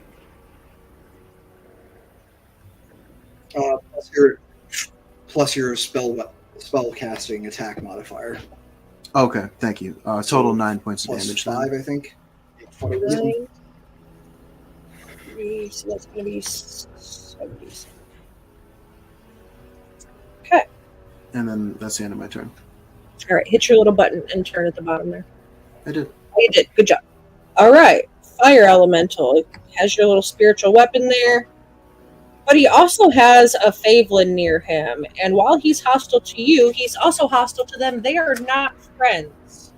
Awesome. So he's going to try to attack the little creature near him.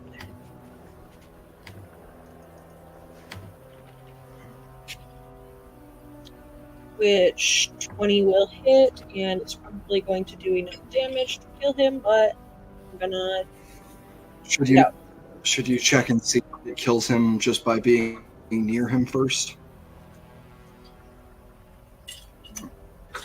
So that it can kill us too.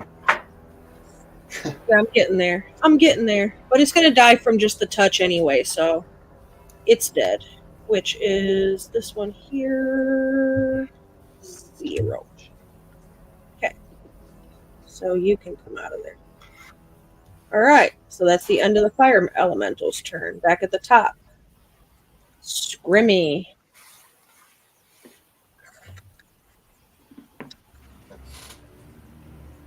Okay, so Scrimmy is still in. It hasn't been 10 rounds, has it? No. We're on round 3. Yeah, so Scrimmy is just stuck in this trance, basically, and is starting to remember much more about him sailing seas and doing these other things just from holding this thing and activating his identify, which is surprising. I think it might just be because he's sobering up a bit. Something about Screamy using this moment to find himself is wonderful. Yeah. So, and this was not on purpose. But Scrimmy is just kind of stuck in a trance and can't really do anything at this point. He does have a bonus action, but I only have 1 dagger, and it's 2-weapon fighting. Oh yeah. So, And well, you would need to use your action to do the bonus action, anyways. Yeah. yes. So I am EOT there. All right. Hit the little button on the combat tracker for me and pass it on to Fiora. Alrighty.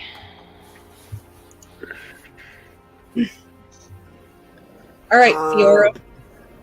Fiora's gonna look at this fire elemental and say, "Aye, lad, I summoned you. Your fight's with me." And she's gonna cast Guiding Bolt at it. Sure.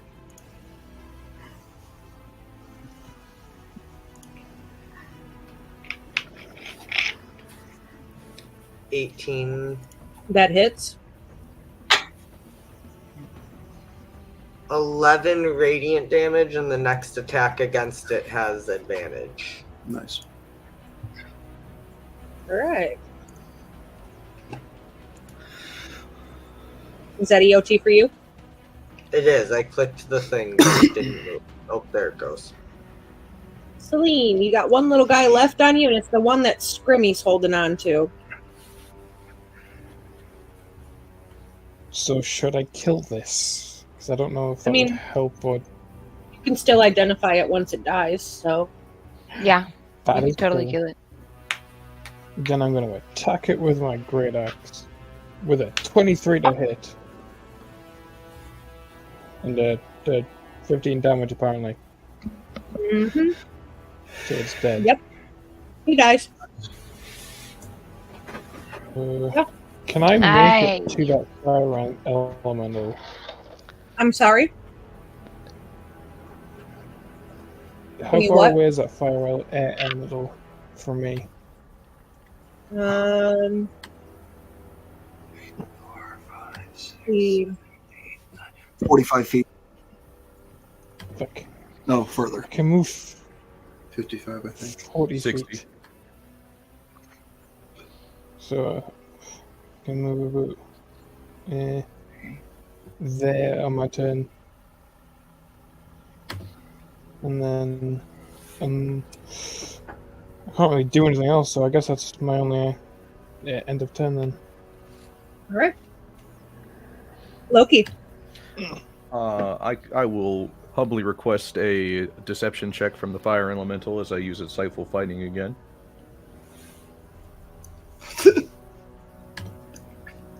And I roll another nat 1 on my insight check. Good lord.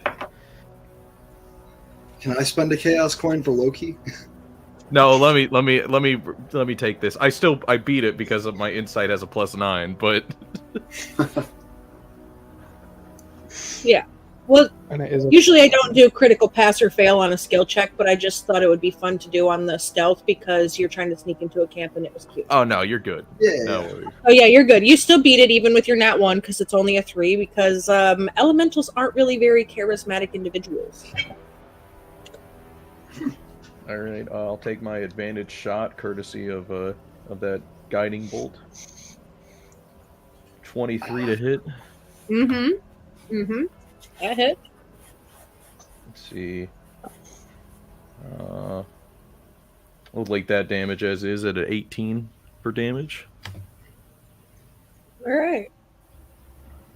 Well, you don't want to re-roll that 3? As much as I'd love to get a 2 or a 1.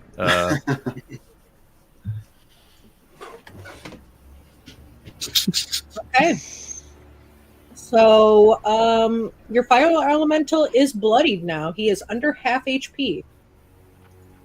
Daruk.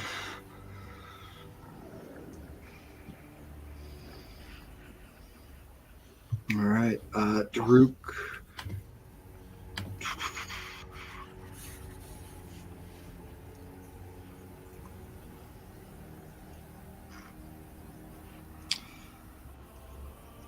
Damn.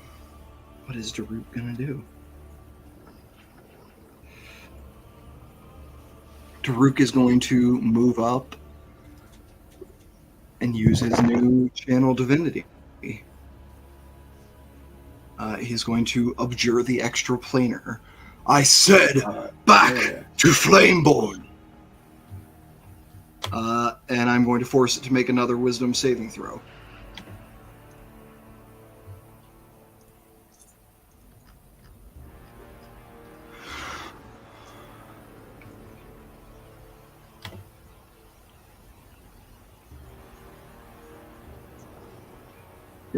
All right. All right, DC is 16. 12. It is turned for 1 minute or until it takes damage. It must spend its turn moving as far away from me as it can, and it cannot end its movement in a space within 30 feet of me.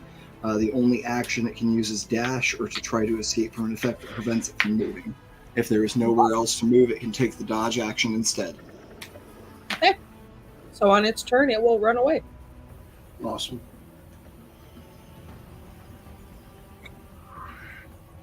EOT.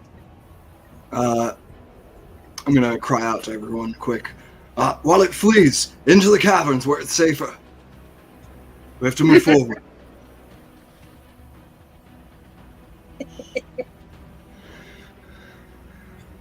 And that will be end of turn. All right. Arthur. Yeah, Arthur will take the cue from Daruk. I'm going to keep my spiritual weapon summoned, but peel it off of the elemental, and I will take a dash action, or I'll see how far I can get, actually. These squares are 10, right? 5. I just Yeah. didn't make your tokens very big. Oh, okay, I'm sorry. 10, 15, 20, Oh, you're fine.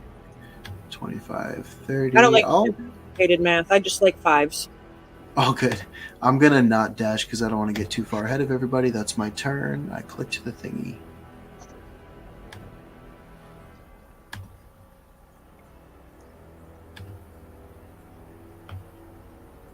But yeah, that's it for me. Oh, shit. I was going to cure wounds. Next time. You're all doing okay health-wise. Yeah, Fiora, would you like to take opportunity attack? I can say you can heal yourself. Sure, we'll try to stab it with our dagger.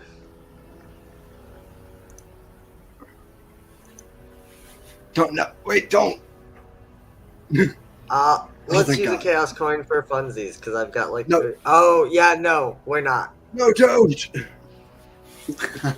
Yeah, we're not. I think this I'll actually instead happens. I think take the a reason you fourth crit chaos fail is coin.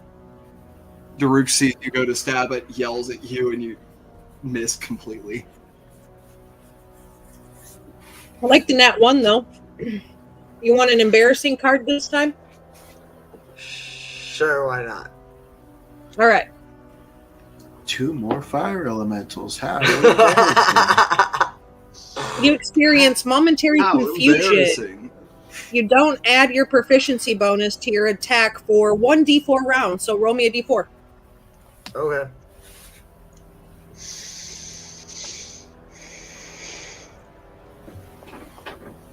One.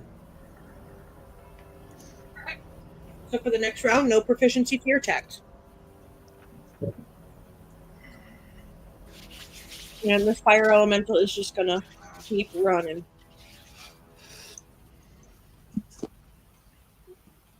All right. Well, that's a problem for another time. Scrimmy, it is round 4.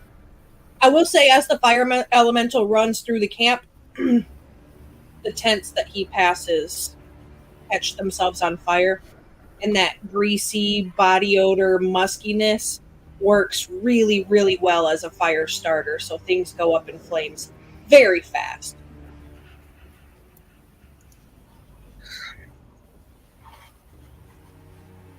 Scrimmy is actually relieved that they can stop what they're doing now and just shove that creepy little body in their bag. They're trying to put the whole thing in this bag, and obviously it's not going to fit. So he's going to take his dagger out, and he's going to cut off its head. Okay. Aha, perfect. And then just keep the head of this thing. Just roll me an attack roll with your dagger just to see how well you get through. If it's like a clean cut, if you're able to cut it off or not. An attack, like a to hit, or like how much damage? Yeah. Roll Yeah, a hit. I just want you to roll the hit. That's a 20, not Yep, nat. that'll do it. So I'm just imagining this. I got it right at the perfect spot on the spine, slice right through this head. I look at you guys and smile and shove it in my bag. Right Before where we- right where the bald spot meets the neck. Yes. Before we met Scrimmy, I think Scrimmy just loaded up on side quests that we don't know about. Scrimmy's hearing like dings and seeing okay. check marks. Hey, it's Yeah, okay. so- Scrimmy doesn't know about him either. And so, yeah, literally. So Plimmy's or Scrimmy or whoever I am right now is going to just kind of move closer to the party. I think I was about right here in that square, and so I think I can move like right here. I'm gonna right go up next to. And pull us out of initiative at this point because the fire elemental is going to flee. It's only going to last a couple more rounds. It's going to wreak some havoc in its way, but it's going the opposite direction of you.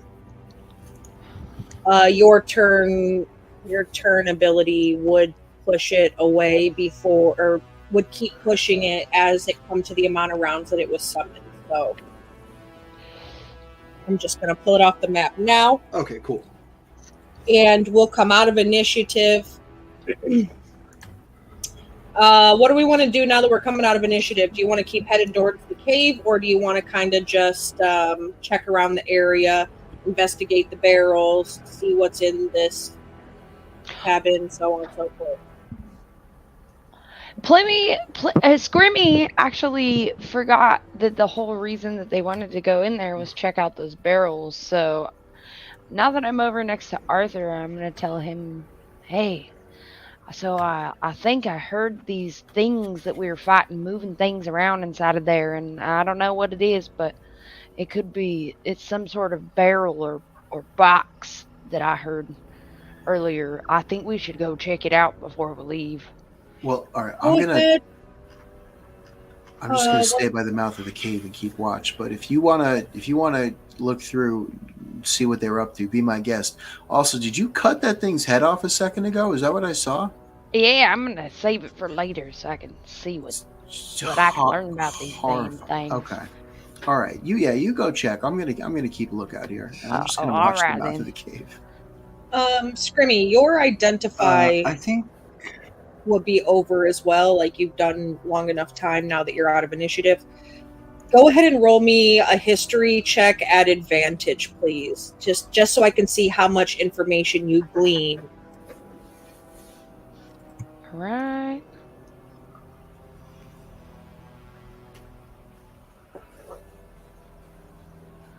All right, I got a 19. All right, so you learned quite a bit. You learn that, you recall this information while you're investigating. You kind of recall some things that you may have heard in your travels along the way. You learn that Favelins are what happens when a group of goblins makes a deal with the Fae they can't keep. In poor lighting, Favelin can be mistaken for a goblin. However, they are unmistakable in the light. They have teal skin, an upside-down head. They work for stronger Fae or guard places where the veil between the mortal world and land of fairies is weak. They also are people of broken promises. As the story goes, in ancient times, a clan of goblins made a deal with a Fae lady to gain power. The goblins thought they could break the rules of the deal if no Fae were watching. They were sadly mistaken. Fae magic swept the clan away. When they returned, they were Favelins. Some say the Favelins escaped. Others claim the Fae sent them back to the mortal world to cause trouble. Still others say the servitude ended because they were more trouble than they were worth. The last thing you learn about them is they live a semi-uncharmed life. They willingly work for other creatures, often for mischief and crime. They can be bullied by stronger, more wicked beings. They cannot be charmed by creatures other than Fae, but they do kind of pretend to be charmed to get the drop on the enemy.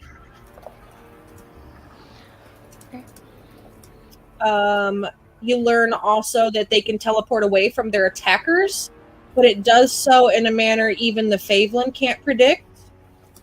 You also learn that they are goblins cursed by powerful magic, which I already told you that, and they can't be charmed by non-Fae. So you learn all of that stuff. Okay. And that they like to collect things to increase their personal prestige and power. They're likely to have a few personal trinkets, along with the occasional item of real worth. Okay. It's a lot, but you learn it. I'm learning. I've learned it. So you want to go into the cabin there where the barrels were? Absolutely. I would like to go back over there and go check it out. All right. So when you walk in, you see rotting wooden bookcases, chairs, and a table covered in damp moss. The southeast corner where you entered has a collapsed roof, taking the nearby walls down sort of with it. 3 stout barrels rest in the northwest corner. I'm gonna go ahead and investigate the barrels. I want to see if there's any kind of like, um, I don't want to say like traps, but anything gross looking. I want to make sure I know what I'm getting into before I get into it. Sure. I'll just tell you without you having to roll that from the outside, they don't appear trapped. They look like normal barrels. They don't have any grime or gunk on the outside. Given the condition of the Favelin's tents and such, you think maybe these don't belong to them. Maybe they belong to somebody else. Eldritch Blast. You're going to Eldritch Blast them? Yes. Just roll the hit so I could see you don't have a nat 1. Yeah, where you at, Mr. Blast? There you are. It's a 6. Oh, well, it's not a nat 1. So, all right. Which one do you aim for? 1, 2, or 3? 2. 2. Okay. As you strike the barrel, the barrel sort of cracks in half, spilling out its contents onto the ground. Lucky for you, Eldritch Blast does force damage and not fire, as a slick, oily substance oozes from the barrel. It's dark, it's thick, and it's full of bones. Small bones, not goblin bones. Bits and pieces of flesh still clinging to them, even a bit or two of material, cloth. And as this slick, oily substance sort of begins to set on the floor where it spills out, you smell this acrid, putrid scent as the wood that this has landed on starts to sort of bubble the way something acid has been spilled on would bubble. Oh, lovely. I'm definitely going to... Can I, like, jump on the top of the table here to try and get away from it as it's spilling out? You can. Okay, I'm gonna get on the table. Do you call out to your party at all? Yeah, I'm definitely gonna be like, guys, come in here, but don't come all the way in. I think I found something and it's not great. And Fiora, I noticed you're moving down to what you saw. What you come across is a 15-foot deep hole that has been roughly dug out of the forest floor. The dirt removed from it sits in haphazardous mounds nearby. The stench emanating from it identifies it as an outhouse and refuse pit. And you see what looks like they might have been rooting around at the base of the pit for valuables. 2 charred Favelin corpses.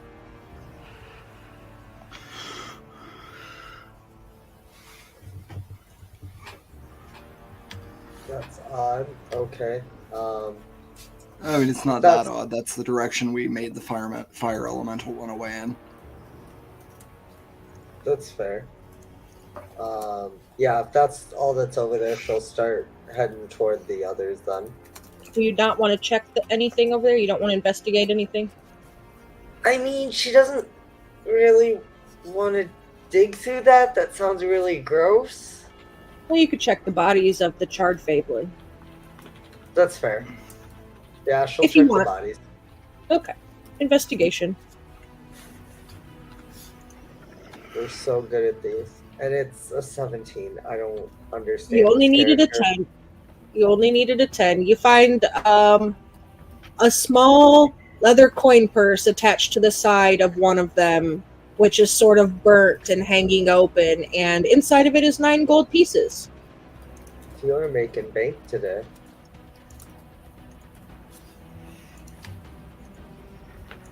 All right. I think while all this has been going on, Daruk slowly moved into the mouth of the cave to just scout out this first little cavern here. see if it's a good place to duck away out of weather if we need to or anything. Okay, I'll tell you what's in there. All right.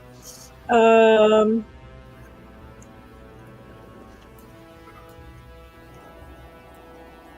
large moving as cavern. stealthily as he can, of course. Sure. Go ahead and roll stealth. Very first room of the large cavern. Yep. This large cavern smells of blood and refuse. 2 piles of straw are placed opposite each other, and 4 rough metal cages are arrayed about the chamber. One end of the cavern opens into the forest where you have come in from. The other goes deeper into the cave. You see 3 creatures sleeping in their beds. All right. Well, on the stealth, that's a 11. Okay.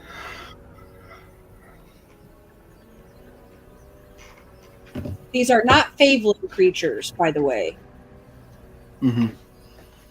Do they look familiar at all? Can I try to identify what kind of creatures they are?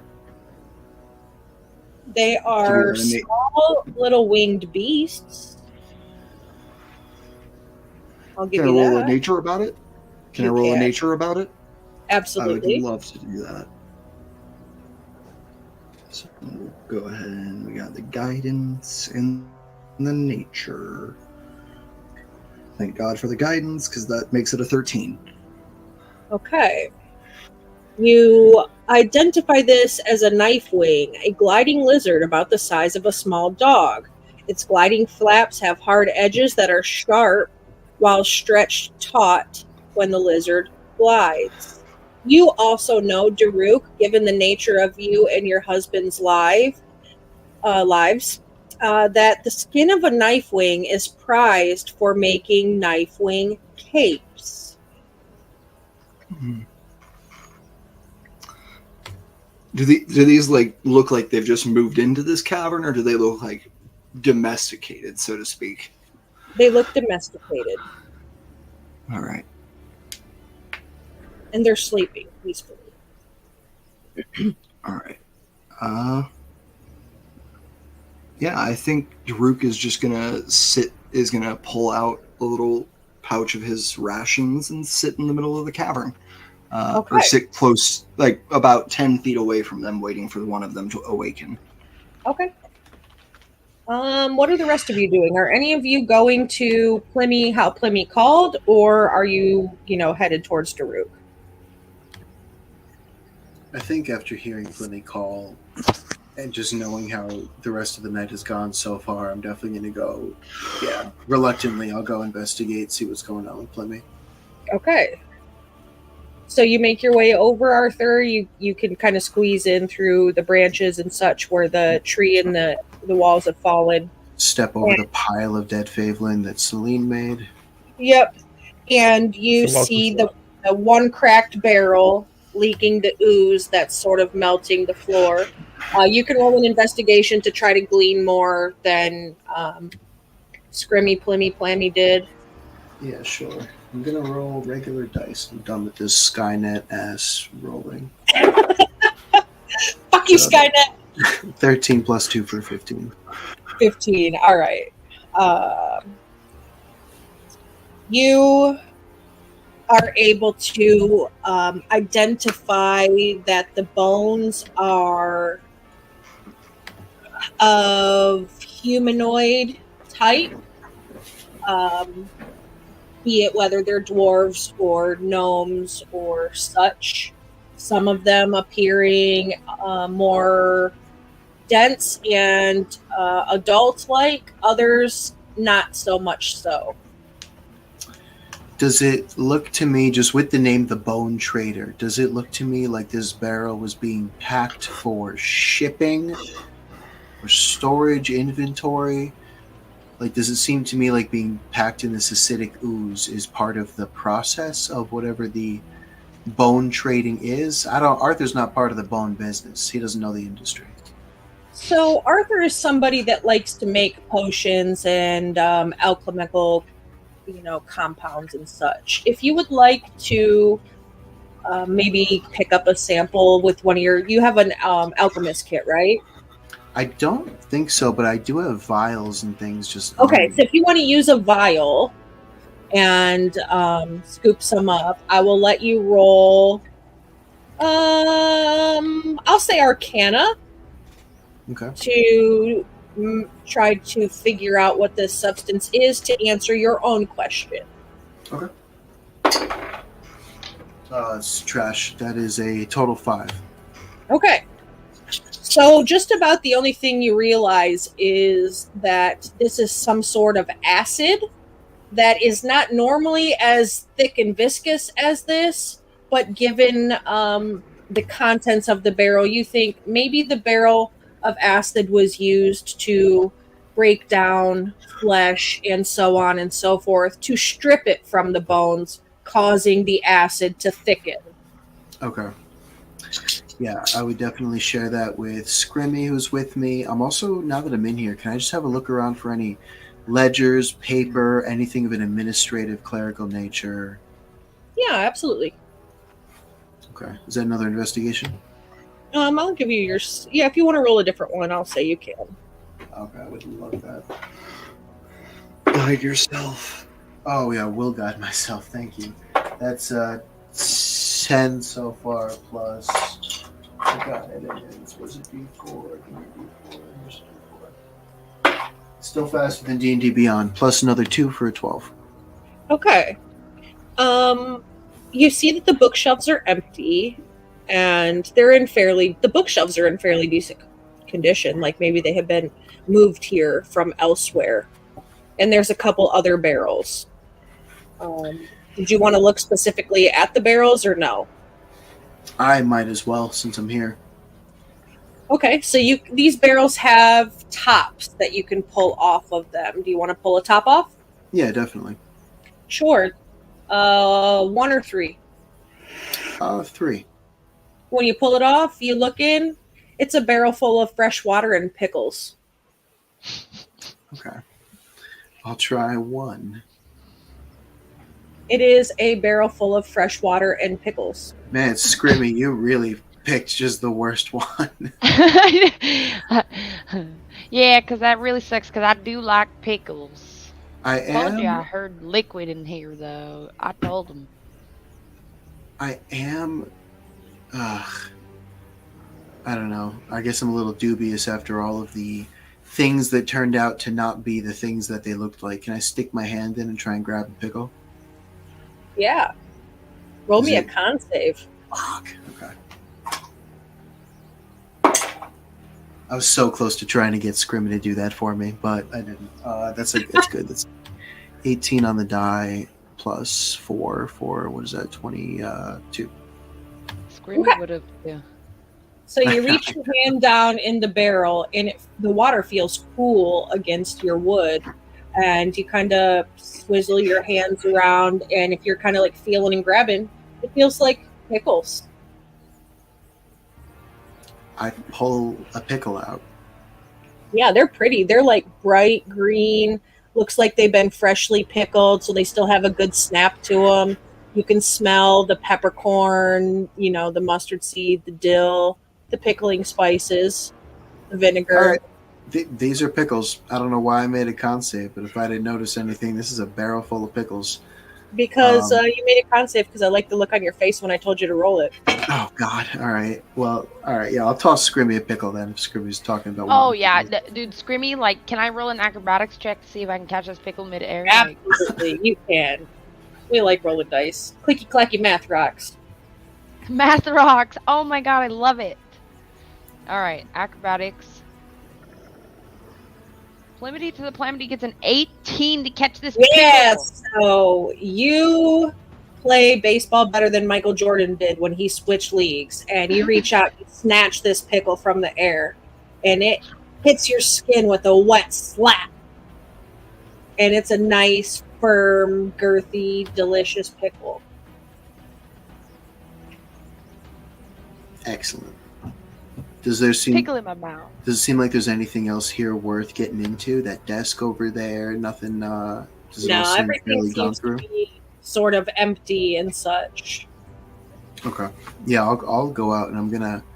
Who's nearby? Who else can we talk about? I think Fiora, Loki's Okay. not far, and Celine isn't too far either. Yeah, I'll Celine just try and get in between all three of them, and I'm gonna say. So Scrimmy found a barrel full of bones and acid sludge. There's also pickles, if anyone's interested. And earlier, I found a rat in one of those tents with 2 heads, and it was melting partially. It was the worst rat I've ever seen. I don't know if that's useful to us in any way, but I don't know what the hell's happening here anymore. Out of curiosity, what kind of bones were they? Not all grown up. They seemed humanoid to me.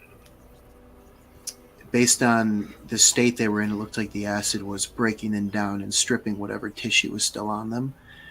For one could only assume bone Yes. trading. Yeah, the act of massacration. Quite horrid process, actually. Saw it in a movie once. Thought it sounded cool. Just a reminder that Scrimmy is eating a pickle from the same cabin as he says this. Oh yeah. I don't even try and stop Scrimmy. Oh yeah. Like Scrimmy's very excited about Yeah, the crunch of this pickle desecration and puts cleaning and degreasing bones. pickle brands that pride themselves on having a snap and a crunch. This pickle is so crisp, it puts those all to shame. It is like one of the best pickles you probably have ever had in all of your disembodied existence in the universe. Yeah, It's it excellent. really is. You heard it It- here first, people. Evil pickles are the best pickles. The bone trader's going to be pardoned because it turns out they're a pickle baron with tons of money. Scrimmy puts like 4 more pickles in her pouch with the soup. There you Pickle go. soup is a thing. It's real. It happens. It is a I thing. can't remember right now. All right. Pickle pouch.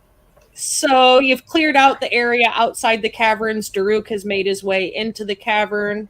I'm going to give you the option before we call it, whether the rest of you want to move into that room in the cavern or you want to stay where you are. I'll move in.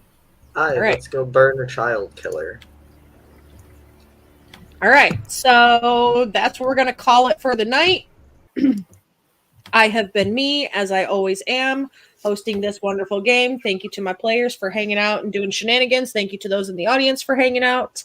Catch us Thursday at 6:30 Central for more of our Gilded Destiny's Eberron campaign. And we did just launch a new show Friday, Concentricity Echoes of Eden, which is a Star Wars 5e game. And that's going to be bi-weekly, so that isn't coming this week, but it will be back on next week. So, Yep. And right now, we are going to go ahead and do our giveaway at the end of the show that I promised. Yeah. One of our lucky viewers is going to get a free subscription. yeah, go for it, Chip. All Go right. ahead and let's see who we get. A little bit of a drum roll here. As Twitch processes this payment and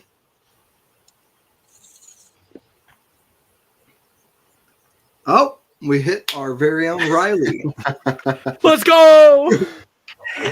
There we go. Riley, you are now our Heroes and Hooligans player and subscriber. Well, you know Nice. what? You know what? As cool as that is, we're gonna keep the love going. I'll gift a sub to see if we can get Oh. some not our own. Oh, Nice. amazing. To Zonker Silversmith. Well, there you go, Zonker. Oh, that is my uncle. Oh, nice. Fantastic. Perfect. So we've got 2 gifted subs out. Thanks, friends, for doing that. I will mention before we... Oh, Hype Train. There we go. Look at that. Nice. Nice. I love it. Dig it. while the hype train is rolling through the station, I will say we are coming up on our annual Trevor Project fundraiser that we do every year here at Heroes and Hooligans. So keep your eyes out. Check our social medias because I will actually post on one. And Chip's doing our Facebook, so I don't have to worry about all that. So check the Twitter, check the Facebook, keep an eye out. You'll see some information coming up on that. If it is something you would like to get involved in, whether it's as a player, somebody who wants to donate, give for giveaways and so on and so forth, just reach out to Chip or I, and we'll coordinate with you on that. But we do this every year, so it's coming up. We haven't quite decided what game we're playing this year. Usually we'd play one indie game and then we do a donor game. So as the people who are going to be playing in the games sort of set out on their fundraising journey, they're going to have cards with them that tell you what you can use your donation for. So last year you could do like $10 to give them, an extra item, or $50 to give them a magical item, or so on and so forth. So just keep your eyes peeled for that upcoming information, and tell all your friends that it's charity time. So with that, I don't have anything else. Chip, you got anything you got to throw in there? No, just check us out Thursdays and Fridays. Yeah, keep your eyes open. We've got some new stuff coming. And if you are not in our Discord and you want to be, you should be. The link is on our Twitch if you're in our Twitch audience. So go ahead and jump in our Discord, stay up to date with all of that, get involved in games and such. If you're interested in DMing, so on and so forth, you can do all of those fun and fantastic things by simply joining our community or reaching out to one of us. So good night, farewell, however that song goes, and we'll see everybody hopefully Thursday, if not next week, Monday. Have a good evening. Bye. See you later. Peace, love, and applesauce.